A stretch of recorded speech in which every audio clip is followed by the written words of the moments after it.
Today, I do want to talk about what it's like to experience being overwhelmed and how that feeling of overwhelming can enter our lives either individually or as a result of what's going on in our family or even what's going on outside of the doors of our home, either in community or world. Our gospel story today is a continuation of Jesus and the very first followers he invited to follow him. They went to the church, the synagogue, they watched Jesus teach. It was very impressive, and then they were going home. And so going home to the house of Simon and Andrew, they found Simon's mother-in-law who was ill. Now, Jesus was going along with them. Not only was she ill, but sometime later, after dinner, evening, the house became surrounded by people who were coming to be healed. That is an interesting phenomenon. Because within the house itself were the followers, Simon, Andrew, James, John. They had just followed Jesus and saw something amazing in their life. And then when they went home, they found someone in bed unable to function. Now, after that little issue was taken care of, then they found outside the walls of their home everyone seemed to be needing to be healed. That to me seems overwhelming. I don't know how you identify with being overwhelmed. Sometimes it is just simply our day-to-day schedules or looking at our week schedules. We always seem to have way more things to do than we have time to do them. I'm guessing as a scout, it seems overwhelming to become an Eagle Scout if you just look at all that needs to be done.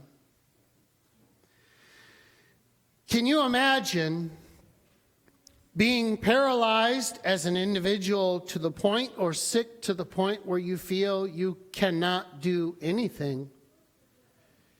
Maybe it comes by physical ailment or literally just being so overwhelmed and depressed you are in bed and you cannot get up.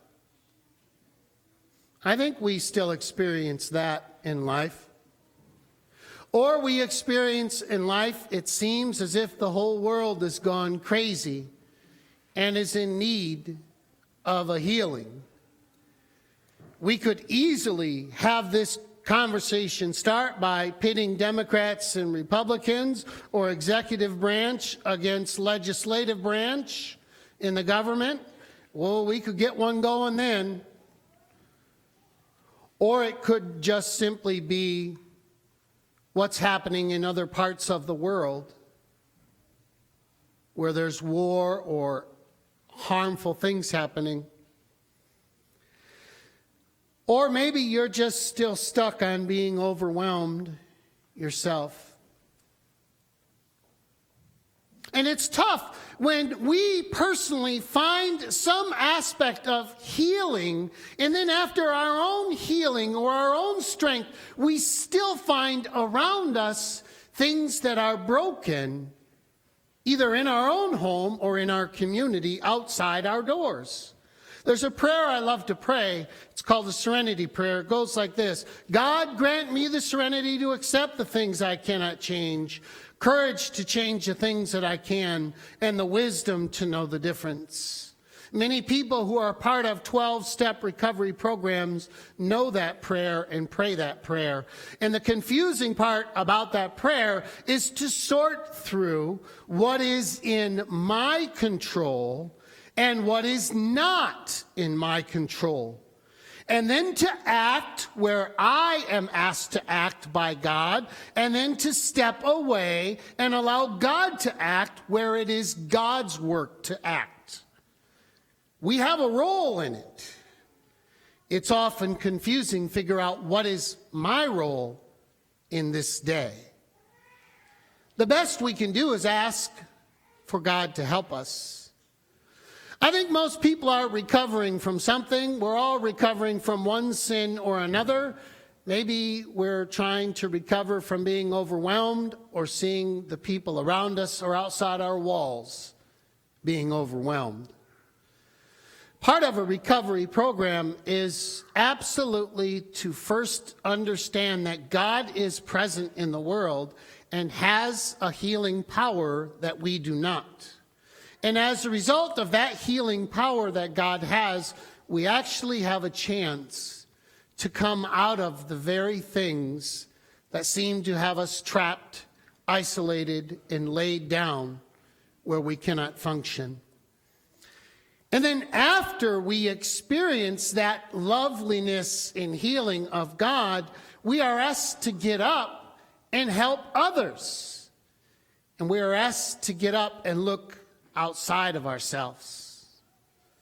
So part of this process involves making a list. It's called the fourth step list.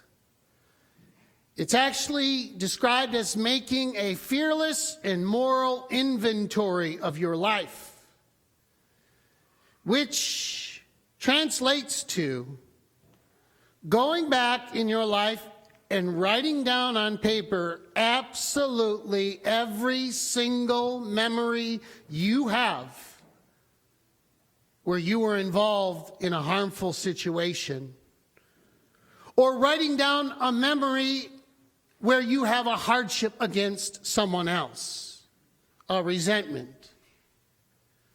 Can you imagine what your life would look like if you took a few weeks to fearlessly and independently and courageously and honestly write down a list of all the things that you have been associated with that have been painful, that have been done to you or you have done to others?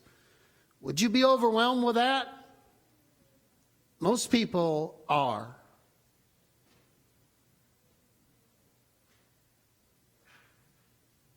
And yet into that enters God,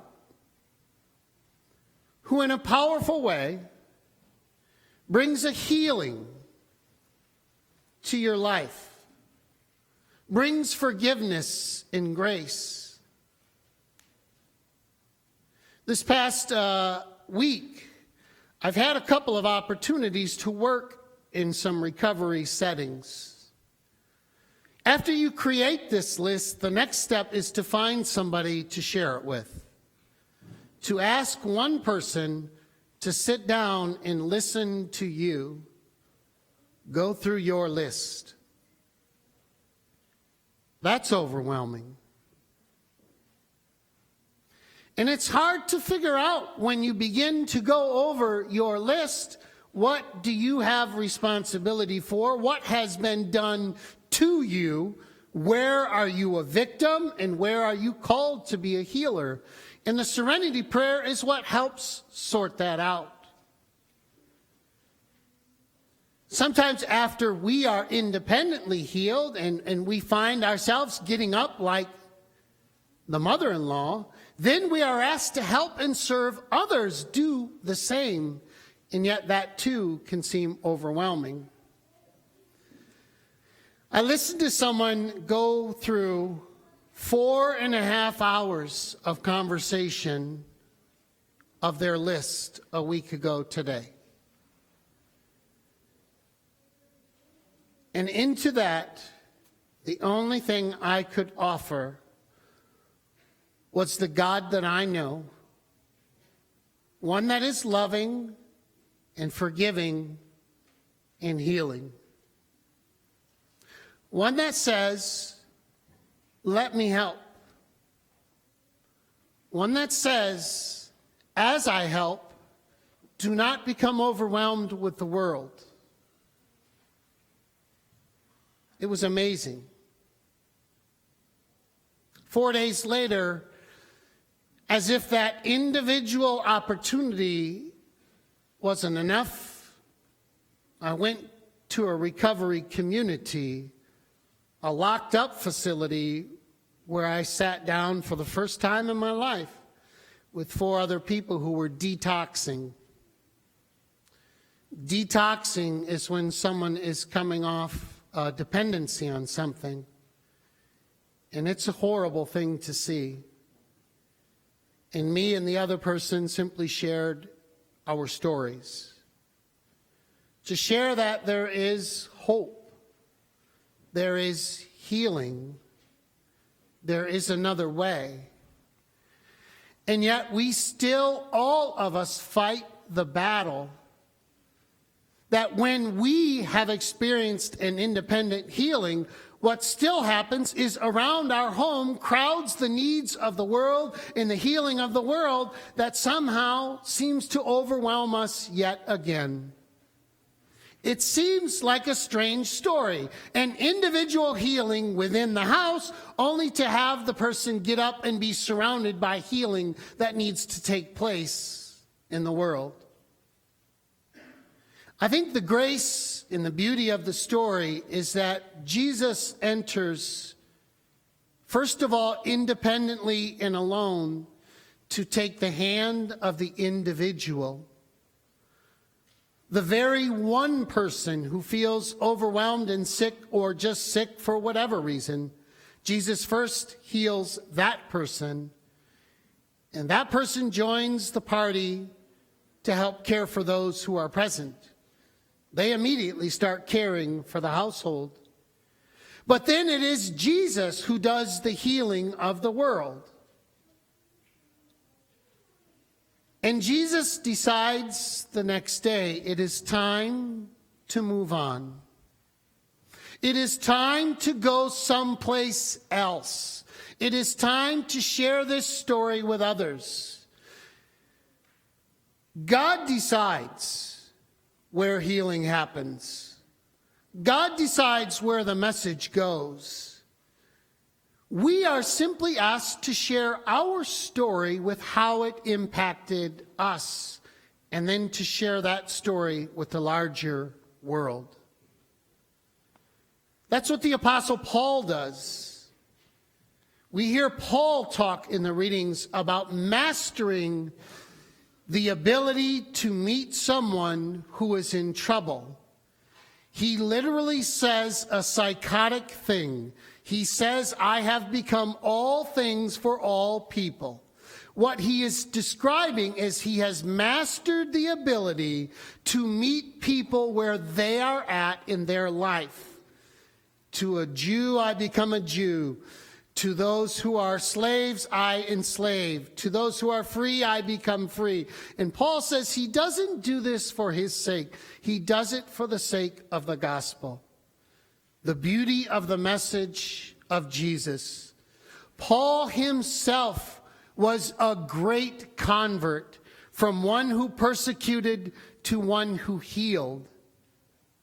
Just as many experience God's healing touch individually, we too are invited to go and simply share that message.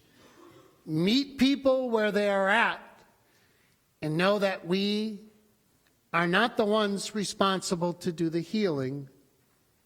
And Jesus moves that message throughout the world, throughout our story. Today, for whatever reason, if you feel overwhelmed as an individual, that your future or responsibilities are difficult, take heart that in this place we bring the message of Christ to you to grab your hand and pick you up. And if what overwhelms you is the fear of what surrounds you, take heart that in this place we also profess that Jesus goes before and does the healing as we go out into the world. We're just asked to share our story. So if you're overwhelmed, today know that God meets you right where you're at. Indeed, God does give us the ability to accept things we cannot change, courage to change things we can, and wisdom to know the difference. This week, I invite you to charge into the week behind the strength of the Serenity Prayer and know that God is with you. Amen.